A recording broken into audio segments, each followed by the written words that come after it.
ಕಾಂಗ್ರೆಸ್ ಪಕ್ಷದ ಮೂಲ ವೋಟರ್ಸ್ ಸುಮಾರು 45 ವರ್ಷದಿಂದ ವಿಧಾನ ಪರಿಷತ್ತಲ್ಲಿ ನಮ್ಮ ಜನಾಂಗಕ್ಕೆ ಯಾವ ಪ್ರಾತಿನಿಧ್ಯವನ್ನು ಕಾಂಗ್ರೆಸ್ ಪಕ್ಷದಿಂದ ಸಿಕ್ಕಿಲ್ಲ. ಕಾಂಗ್ರೆಸ್ ಪಕ್ಷ ಹೇಳ್ದಂಗೆ ಒಳ ಮೀಸಲಾತಿಯಲ್ಲಿರುವಂತಹ ದಲಿತರಿಗೆ 3 ಭಾಗ ವಿಂಗಡಣೆ ಮಾಡಿದರು. 3 ಭಾಗದಲ್ಲಿ ನಮಗೆ 4.5, ಅವ್ರಿಗೆ 5.25, 2.5 ಈ ರೀತಿ ಡಿವೈಡ್ ಮಾಡಿ ಅವ್ರಿಗೆ ಮಲತಾಯಿ ಧೋರಣೆಯಲ್ಲೇ ಹೋಗ್ತಾ ಇದ್ದಾರೆ. ವಿಧಾನ ಪರಿಷತ್ತಲ್ಲಿ ಇಬ್ಬರಿಗೆ ಲೆಫ್ಟ್ ಕೊಟ್ಟರು, ಇಬ್ಬರಿಗೆ ರೈಟ್ ಕೊಟ್ಟರು, ಓವಿಗೆ ಒಬ್ಬದು ಕೊಡಲಿಲ್ಲ. ಮಿನಿಸ್ಟ್ರಿಯಲ್ಲಿ ಅವ್ರಿಗೆ 2 ಸ್ಥಾನ ಕೊಟ್ಟವ್ರೆ, ಇವ್ರಿಗೆ 2 ಸ್ಥಾನ ಕೊಟ್ಟವ್ರೆ, ಮತ್ತು ಈಗಲೂ ಸಹ ಕೊಡ್ತಾನೂ ಇದ್ದಾರೆ. ವಿಧಾನ ಪರಿಷತ್ತಲ್ಲಿ ಮತ್ತೆ ಅವ್ರಿಗೆ ಎಣಿಕೆಯಲ್ಲಿ ಅವ್ರು ಕೂಡ ಪ್ರಾತಿನಿಧ್ಯ ಸಿಗ್ತಾರೆ. ನಮಗೆ ಯಾವ ರೀತಿ ಅನ್ನೋದು ಆ ಪ್ರಾತಿನಿಧ್ಯ ಸಿಗ್ತಾ ಇಲ್ಲ. ಈ ರೀತಿ ದಲಿತರು ಅಂದರೆ ಬರೀ ಲೆಫ್ಟ್ ರೈಟ್ ಅಂದ್ಕೊಂಡ್ಬಿಟ್ರೆ ಕಷ್ಟ ಕಾರ್ಯಕ್ರಮಗಳನ್ನು ನೋಡಿ ಒಂದು ಜಾಗದಿಂದ ಒಂದು ಜಾಗಕ್ಕೆ ಅಲೆಮಾರಿಯಾಗಿ ಓಡಾಡಿದ್ದೀವಿ.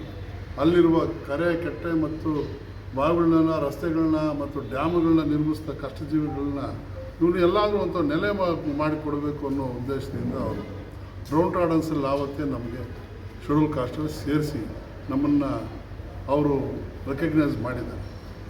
ಆ ಪಾಲಿಸಿಯಲ್ಲೇ ಅಂಬೇಡ್ಕರ್ ಅವರು ಮತ್ತು ಕಾಂಗ್ರೆಸ್ ಪಕ್ಷ ಅದನ್ನು ಒಗ್ಗೂಡಿಸಿಕೊಂಡು ನಮಗೆ ಸುಮಾರು ಕೋಲಾರಿಂದ 30-35 ವರ್ಷಗಳಿಂದ ಒಂದು ಪಾರ್ಲಿಮೆಂಟ್ ಸೀಟನ್ನು ರೆಪ್ರೆಸೆಂಟ್ ಮಾಡ್ತಾಯಿದ್ವಿ.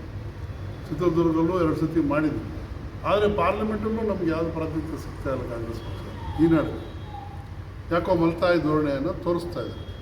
ಅದನ್ನು ನಾವು ಕಾಂಗ್ರೆಸ್ ಪಕ್ಷದಲ್ಲಿ ಇದ್ದುಕೊಂಡು ದುಡಿದು ಕಾಂಗ್ರೆಸ್ ಪಕ್ಷದ ಬರೋಕ್ಕೆ ನಾವೆಲ್ಲ ಶ್ರಮಿಸಿದ್ವಿ. ಅದನ್ನು ಮನವರಿಕೆ ಆಗಬೇಕು ಕಾಂಗ್ರೆಸ್ ಪಕ್ಷದಲ್ಲಿ ಹಿರಿಯರಿಗೆ. ನಾವು ಇದ್ದೀವಿ, ನಮ್ಮನ್ನು ಜೊತೆಯಲ್ಲಿ ತಗೊಂಡು ಹೋಗಬೇಕು ಅಂತ ಒಂದು ಅವರಿಗೆ ಮನವಿಯನ್ನು ಮಾಡ್ತಾ ಇವತ್ತಿನ ಈ ಪತ್ರಿಕಾಗೋಷ್ಠಿಯಲ್ಲಿ ನಮ್ಮ ಸ್ವಾಮೀಜಿಗಳು, ರಾಜ್ಯದ ಎಲ್ಲ ಮುಖಂಡರೆಲ್ಲ ಬಂದು ಅವರಿಗೆ ಒಂದು ಮನವಿ ಮಾಡಿದ್ದೀವಿ. ತಮ್ಮ ಮುಖೇನ ನಮ್ಮನ್ನು ಕಡೆಗಣಿಸಬಾರ್ದು, ನಮ್ಮನ್ನು ಅವರು ಗುರುತಿಸಬೇಕು ಅಂತ ಹೇಳ್ತಾ ಈ ಮಾತನ್ನು ನಾನು ಹೇಳೋಕ್ಕೆ ಇಚ್ಛೆಪಡ್ತೀನಿ. ಸ್ಪೆಸಿಫಿಕ್ ಆಗಿ ಇಂಥವ್ರಿಗೆ ಮಂತ್ರಿಮಂಡಲದಲ್ಲಿ ಸೇರಿಸ್ಕೊಂಡಿದ್ದಾರೆ ಇಲ್ಲ, ಹಂಗೆ ಹೇಳೋಕ್ಕೆ ಹೆಂಗೆ ಬರೋಲ್ಲ. ಎಲ್ಲಿ ನಮ್ಮ ಸಮಾಜದಲ್ಲಿರೋ MLAಗಳೆಲ್ಲರೂ ಅಂದರೆ ಹಿರಿಯರಿದ್ದಾರೆ. ಅವರು ತಂಗಡಿಯವರು ಹಿರಿಯರಿದ್ದಾರೆ. ಅವರು 2-3 ಸತಿ ಮಂತ್ರಿನೂ ಆಗಿದ್ದಾರೆ. ಇನ್ನು ಕಾಂಗ್ರೆಸ್ ಪಕ್ಷದಲ್ಲಿ ಶ್ರೀನಿವಾಸ್ ಅವರು ಸುಮಾರು 20-30 ವರ್ಷದಿಂದ ಕೆಲಸ ಮಾಡ್ಕೊಂಡು ಕಾರ್ಯದರ್ಶಿಗಳಾಗಿ ಕೆಲಸ ಮಾಡ್ಕೊಂಡು ಅದರಿಂದ ವೆಂಕಟರಮಣಪ್ಪನವರು, ವೆಂಕಟೇಶ್ವರು ಇದ್ದಾರೆ.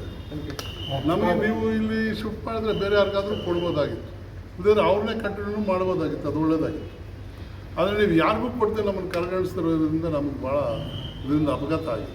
ಅದರಿಂದನೇ ಈ ಪತ್ರಿಕಾಗೋಷ್ಠಿಯಲ್ಲಿ ಅವರು ನಾವು ರಿಕ್ವೆಸ್ಟ್ ಮಾಡ್ತಾ ಇದ್ದೀವಿ, ನಮ್ಮನ್ನು ಇದಕ್ಕೆ ತಗೋಬೇಕು, ಗಣನೆಗೆ ತಗೋಬೇಕು ಅಂತ ಹೇಳಿ ನನ್ನ ಮಾತನ್ನು.